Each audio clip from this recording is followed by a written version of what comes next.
ஹரிஹி ஓம். எல்லாருக்கும் ஆத்மானகம்.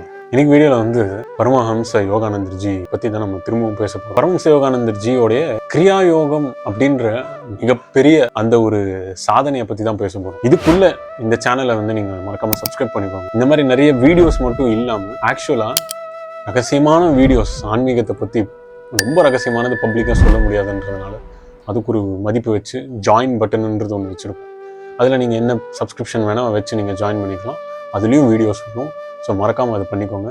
கிரியாயோகம் கற்றுக்கணும் எங்கெங்க குரு தேடுறதுன்னா, எங்களுடைய அப்பா 23 வருஷம் பயிற்சி பண்ணி ஜீவசமாதி அடையலைனாலும் சமாதி நிலையை வந்து அவர் அடைஞ்சிருக்கிறார். அந்த சமாதி நிலை இந்த யோகம் மூலியமாக சாத்தியம் பண்ண முடியுன்றது ஓப்பனாக ப்ரூவ் பண்ணிட்டு போனது. அதோடைய லெகசியில் நான் வந்து 14 வருஷமா இந்த கிரியாயோகம் செஞ்சு இன்னைக்கு உங்களிடம் வந்து இதை வந்து நான் சேர்க்குறேன். ஸோ இங்கே வந்து யாரெல்லாம் கற்றுக்கணுமோ முதல்ல நீங்கள் யோகா மெடிடேஷனை பயிற்சி பண்ணணும். அதுக்கு வந்து ஒரு குட்டி அமௌண்ட் ஃபீஸ் வாங்குறோம் எவ்ரி மந்த் 399. அதை நீங்கள் ப்ராக்டிஸ் பண்ணால் அதுக்கு அடுத்து தான் வந்து நீங்கள் கிரியாவுக்கு போக முடியும். ஸோ யோகா மெடிடேஷன் ஏன் பண்ணணும்னா உடல் அப்போ தான் தயாராகும். எடுத்தோடனே அந்த கிரியா பவரை வந்து அட் அ டைம் ரிசீவ் பண்ண முடியாது. ஸோ அது வந்து யோகா மெடிடேஷன் உங்களுக்கு வாட்ஸ்அப்பில் வீடியோஸ் மூலியமாக மாதம் உங்களுக்கு வந்துடும். இப்படி தான் நீங்கள் பயிற்சி பண்ணணும். எந்த டவுட்ஸ்னாலும் நீங்கள் கேட்டுக்கலாம். இதுதான் ப்ராசஸ். இந்த நம்பருக்கு தாராளமாக கான்டாக்ட் பண்ணுங்கள். ஹரி ஓம்.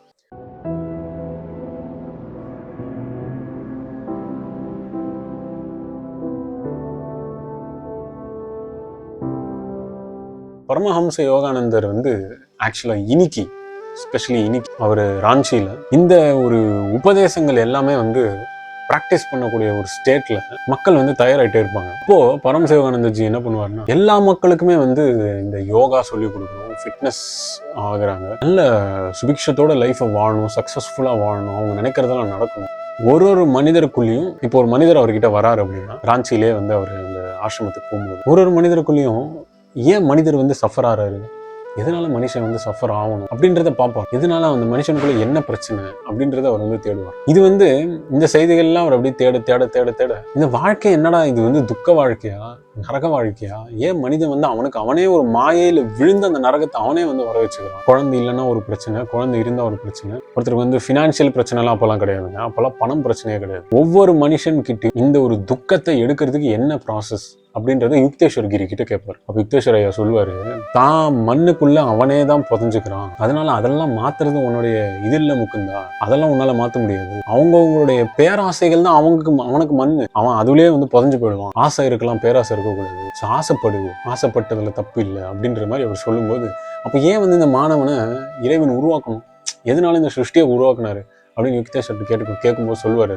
யுக்தேஸ்வரை அழகா சூப்பரா வர்ணிப்பாருங்க. நம்மளுடைய ஒரு இந்த கான்சியஸ் கேட்கிற கேள்வி கரெக்ட். ஆனா ஒரு குழந்தை அழகா வந்து ஒரு பேக் மாட்டி விட்டு குருகுலத்துக்கு போயிட்டு வருது, பை மாட்டிக்கிட்டு. இந்த காலத்துல ஸ்கூல், அந்த காலத்துல குருகுலம். அழகா வந்து அந்த குருகுலத்துக்கு போயிட்டு வந்த அந்த சின்ன சிறுவனுக்கு என்ன தெரியும்? ஸ்கூல்ல போய் சேர்த்தது அம்மா அப்பா, அங்க போயிட்டு வாடான்னு சொன்னது அம்மா அப்பா, இதெல்லாமே சொன்னது அம்மா அப்பா. ஆனா அதெல்லாம் யாருக்காக நல்லது அப்படின்னு யுக்தேஸ்வர் ஒரு அழகான ஒரு கேள்வி கேட்பாரு. அப்போ முகுந்தா சொல்வார், அது குழந்தைக்கு தான் நல்லது, நாளைக்கு அது வளர்ந்து நல்லா இருக்குமே, தான் காலில் தான் நிக்கணுமே.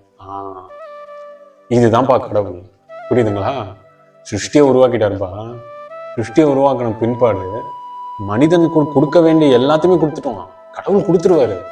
ஆனா இந்த மனிதனுக்கு பேராசை கொடுக்க மாட்டானோ, அது ஆயிடுவானோ, கோவிலுக்கு போகணுமோ, அது ஆயிடுமோ, ஃபியூச்சர்ல அது ஆயிடுமோ, இதாயிடுமோ, நமக்கு அந்த பயமா இந்த பயமானு ரொம்ப கன்ஃபியூஸ் ஆகி மாணவனே வந்து இறப்பு நிலைக்கு போயிடுறான்ப்பா. இந்த கன்ஃபியூஷன் தான்ப்பா இவனுடைய பாதி வாழ்க்கையை சாப்பிடுது. சக் பண்ணிடுது அந்த எனர்ஜி. என்ன ஆயிடும், அது ஆயிடும், இதாயிடும், சக் அப்படியே இழுக்குது, உறிஞ்சிருது ஸ்ட்ரா மாதிரி. அப்பேற்பட்ட ஒரு ஞான விஷயங்களை யுக்தேஸ்வர் கிரி ஐயா மகான்க, அற்புதமான மகான். அப்பேற்பட்டவர் இதெல்லாம் சொல்லியிருக்காரு.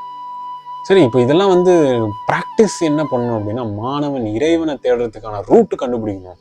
அந்த ஃபாஸ்டஸ்ட் ஹைவே தான் கிரியா யோகா. அந்த ஹைவே உணரவனுக்கு தான் இது புரியும். இதுக்கு சரியான குரு கிட்ட கற்றுக்கணும், இது தெரிஞ்சிருக்கணும், பயிற்சி பண்ணணும். இன்னைக்கு யாரும் பயிற்சி பண்ணாம பேசிட்டு இருக்காங்க. பயிற்சி பண்ணுங்க. எத்தனை வருஷம் பயிற்சி பண்ணீங்க? பயிற்சி முக்கியம். தான் மூச்சு கட்டுப்பாடு, உடல் கட்டுப்பாடு, தான் நரம்பு நாடிகள், atomic cells, proton cells, electrons, பாடியோட பேசேஜ் சிஸ்டம், ட்ரக்கியால இருந்து நம்மளுடைய அந்த ஒரு சிரசு வரைக்கும் போற எல்லா நாடிகளும் தெரிஞ்சிருக்கும். நிறைய விஷயம் இங்க பேச முடியாது. ஸோ அதனால யுக்தேஸ்வர் ஐயா அழகா சொல்லுவார், அந்த மாதிரி ஒரு மனிதன் குழந்தை போலதான். இறைவன் உருவாக்கி எல்லாம் கொடுத்துட்டாரு, உனக்கு இந்த டைமுக்கு எல்லாம் கொடுத்துருவாரு. அதெல்லாம் தாண்டி இறைவன் அனுகிரகத்தை நீ எப்படா உணர்வ? தெய்வ அனுகிரகத்தை எப்போ உன்னால் வந்து சாதனை பண்ண முடியும்? அப்போ அதை உணர வேண்டும் இல்லையா? அப்போ இந்த சிருஷ்டியாகப்பட்டது அற்புதம் இல்லையா? இவ்வளோ அற்புதமாக உருவாக்கியிருக்காரு. அதை கெடுக்கிறது யாரு? பேராசை கொண்ட மாணவன் தானே. பட் இதை வந்து உணராமல் நம்ம வந்து இன்னும் ஏதோ கொடுக்கல கடவுள், இன்னும் அது கொடுக்கல இது கொடுக்கலன்னு சொல்லிட்டு இன்னும் நம்ம வந்து மாணவன் தான் வந்து தப்பான கணக்கு போடுறோம். அதனால் உணர்ச்சி, பயிற்சி, தியானம், அதுக்கப்புறம் மகிழ்ச்சி, இதுதான் மகிழ்ச்சி தான் அவுட்புட். அந்த அதாவது வந்து சிற்றின்பம் இல்லை, பேர் மகிழ்ச்சியை வந்து நீங்கள் பெற வேண்டும். அந்த இது கட்டாயமாக யோகம்ல கிடைக்கும். அது 18 வருஷம் செய்யணும், எடுத்தோடனே கிடைக்காது. சும்மா இல்லை, இது பிஸ்கெட் பாக்கெட் திறந்து அப்படியே 5 ரூபாய்க்கு கிடைச்சிச்சுன்னு சாப்பிட்டு தூக்கி போடுற கேஸ் கிடையாது யோகம். அற்புதமான அதீத அன்போட பயணம் பண்ணக்கூடிய, பொறுமையோட பயணம் பண்ணக்கூடிய பாதை. அப்பேற்பட்ட காலத்தை வேஸ்ட் பண்ணிக்காதீங்க. இதை சொல்லி தான் நான் விடைபெறேன். ஹரி ஓம்.